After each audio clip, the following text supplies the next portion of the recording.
judgment. Again, anyone who says to his brother Raka is answerable to the Sanhedrin. Okay, let's look what the Greek says. The Greek says, but I tell you, I lego you. Anyone who provokes or enrages his brother without cause, ike, will be subject to judgment. NIV completely mistranslates this verse. That is, it does not say anyone who is angry with his brother. That is a gross mistranslation. The King James is a lot better. King James says, but I say unto you, whoever is angry with his brother without cause shall be in danger of the judgment. And then, I told you, what does raka mean? Raka is where you say to your brother, unworthy one. Basically, literally you say, let's see. Raka is the curse, the great curse. It means you worthless one. And it's really interesting because the next thing it says is answerable to the Sanhedrin, the together session of the 70. But anyone who says moros, dumb one. Moros. Remember what I told you about moros? It's a mysterion word. Literally, Christ is talking about mysterion here. He's saying, anyone who says that you are part of the mysterion is in danger of pure, lightning from basically literally hell, Gehenna, but pure is fire caused by Zeus. Now here's an interesting context. This is either prescient, or remember the church, when Matthew wrote this, the church was already in session, church was already there. So you can see this as prophetic. What does the early church look like to the Greeks and to the Jews? It looks like a mysterion. Isn't this interesting that Christ says, anyone who says that you are moros, you are like a mysterion, is in danger of the fires of hell? Pretty interesting either. Anyway, I don't want to go back over this, but anyway, we have that context, so I want to get to the next context. So remember, who's wrong? Is it you or your brother? And it's pretty obvious from the context, because the next one talks about sacrifice. If you're going to sacrifice and you have something against your brother, not your brother has something against you, but you have something against your brother, you've done something wrong. You're the sinful one. Then you go back, etc., etc. So the next one, and you can't, so the context, we can't take it out of context. Look what it says, 27. You have heard it uttered, do not commit adultery. Literally, it's moicheo, which means to have sex outside of marriage. Which, remember, I told you, in the ancient world, marriage is sex, sex is marriage. So if you have sex, you're married, period, dot. That's the way it's viewed. So, you have heard it not uttered. What was it? It was a commandment. He's going through the Big Ten, guys. So, you have heard not uttered. This is a statement of irony. It was given to you in the Torah law that do not commit adultery. But I tell you, anyone who blepo, who looks at another man's wife, it's gunea, not just a woman, another man's wife, epithumio. Now, epithumia is one of the love words. Epithumia is like deutsches Lust. It's like German lust. It literally means the scent of the sacrifice. Read scent of the sacrifice in here. So something you long for. You long to smell the cooking of the meat of the sacrifice. But I tell you that anyone who blepo, who looks at a gunea, another man's wife, with the desire of the scent of the sacrifice, has already committed mocheo, that's sex outside of marriage, with her in his thoughts, his cardia. It literally says heart. It's cardia, it's thoughts. Remember, in the ancient world, did they know that the heart pumped blood? Did they know what the blood did? No. In the Greek worldview, the heart was the center of the thoughts and the emotion, not the brain. So I guess you could have lost your brain and you'd still be able to be okay, right, in their worldview. In the Hebrew worldview, where's your thoughts and emotions? In your bowels, your intestines, okay? So you got to realize this. Whenever you see the word cardia or heart, in the Greek worldview, it's not talking about the pumping heart. Although, why do you think they thought that?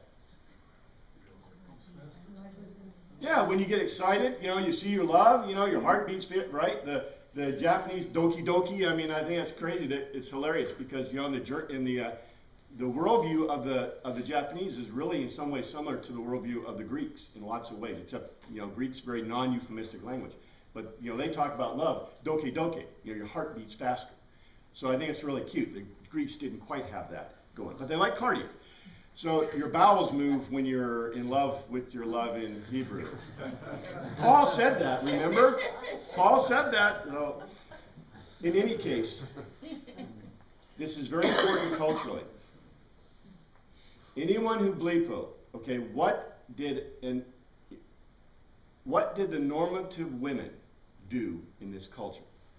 Did you see the normal women out in a crowd? No. If they were out, who was with them? Their husband or their father or their brothers. And how were they dressed? Covered up. Very discreetly. They were covered up. They wore veils. Okay? Where's the only place that you're going to look at a woman? And when it says look at a woman, okay, all right. In her home.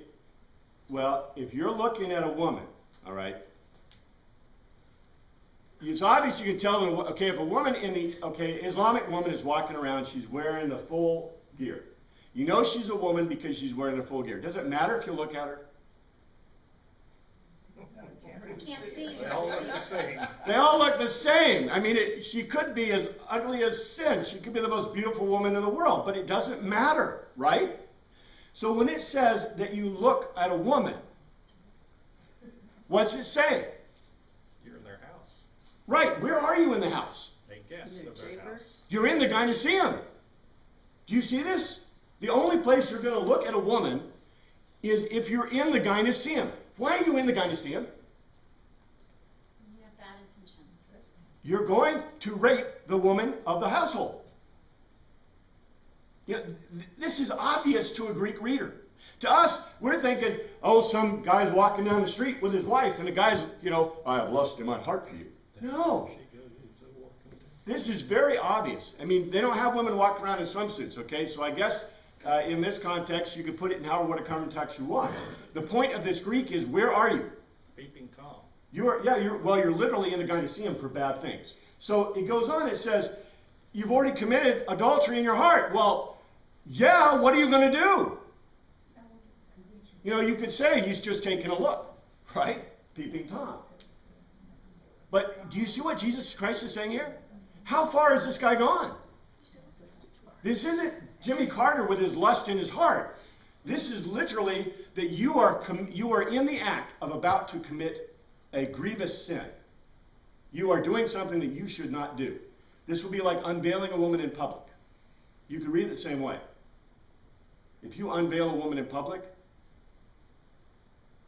that's, the next step, if she's a prostitute, you know what the next step is, right? If you remember what they did in Islamic culture to that reporter. Because she was alone without a man that was guarding her, and she was not veiled. So, this is true of this culture too. We think that this means that if you have a lustful thought, but that's not what it means at all. It's just like if you have provoked your brother to rage. What have you just done in terms of this adultery? And who's to blame? You are. Let's look at it. Let's look at the next one, because the context of this keeps going. 29. If your right eye causes you to sin, gouge it out and throw it away. What did Jesus say? Anyone who looks. So in other words, you have looked at an unveiled woman in the gynoeceum with the intent of basically having, raping her. He's saying, gouge out your eye, because that's how bad of what you have done. Again, this is typical Greek irony. This is a Greek irony. It's a Greek point, where it's better to lose one part of your body than the whole body be thrown into Gehenna, go to hell. The point is that don't sin. Now it goes even further. It says if your right hand causes, Do you see how the context of the right hand would have something to do with this too? In other words, what are you intending to do to this woman? To touch her. You've looked, you're going to touch. If your right hand causes you to sin, he's giving them a very concrete Greek answer to a specific point. It is also a Hebraic doublet. The Hebraic doublet, if your eye causes you to sin, gouge it out. If your hand causes you to sin, chop it off. You can see the evidence of the Hebraic stuff in here. The other point of this is, what man has not looked on some woman with desire? And I think it goes to Steve's point. What man has not provoked another person to rage? We'll get more of that.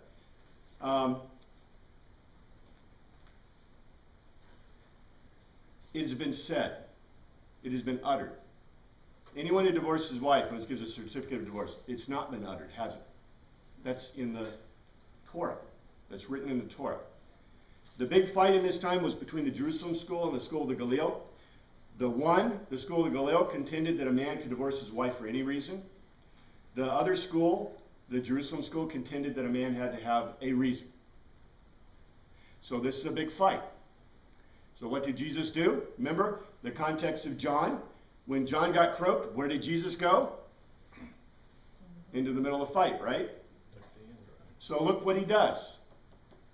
Look, the school of the Galil is ignoring this. They're just fighting their fight. The school of Jerusalem, they're fighting their fight. What did Jesus do? He wades right into the middle of it. I mean, it's really funny how he does this. I love it. He says, anyone who divorces his wife gives a certificate of divorce. And he goes on to say, and this is, by the way, out of the law. He says, but I tell you that anyone who divorces his wife except for marital unfaithfulness causes her to become an adulteress. And you notice the context. The context is you men who are going into the gynoeceum to look and to rape your brother's wife. Whose fault is it? Is it the woman's fault? No. And then the next context, he says, is marital unfaithfulness. In other words, within this context, there is no marital unfaithfulness. The point is, he's making another ironic statement here. His ironic statement is, if your wife is secluded in the gynoeceum, is she going to be out getting guys?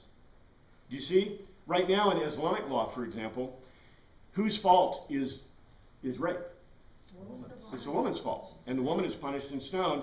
The guy can get off, actually. Depends. Little money helps. Yeah. He can have temporary wives, for an hour or so. That's the way it works. So this is the context of Oriental culture. This is Dirash culture. I don't know if I talk about Dirash in this class much, but I talk about a lot of classes. Dirash going from that irrational worldview, or not really irrational. It's an irrational worldview to a Greek rational worldview, where Christ is making that transition, and he's trying to pull along the rest of the people with him. So, in any case, you've heard it said, an eye for an eye or tooth for tooth. That's 38. Wait, did I miss something? Yeah, O's. There's not a whole lot in there, but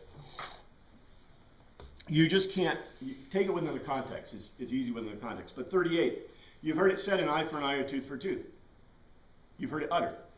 It wasn't uttered, right? Where is it? That's a commandment in the law. An eye for an eye, for a tooth for a tooth. So is he going to change the law? No. Look at the context. But I tell you, okay, an eye for an eye and a tooth for a tooth means what? What does that mean? I do to you what you do to me. Not exactly. Punishment according to the offense. Punishment according to this. So if you do wrong, and you cause your brother to lose an eye, what then should happen to you? Compensation equivalent. Right. If you cause it, right? Well, if you cause your brother's death, it's equal. Yeah. And it's considered good, because what does Hammurabi Code say?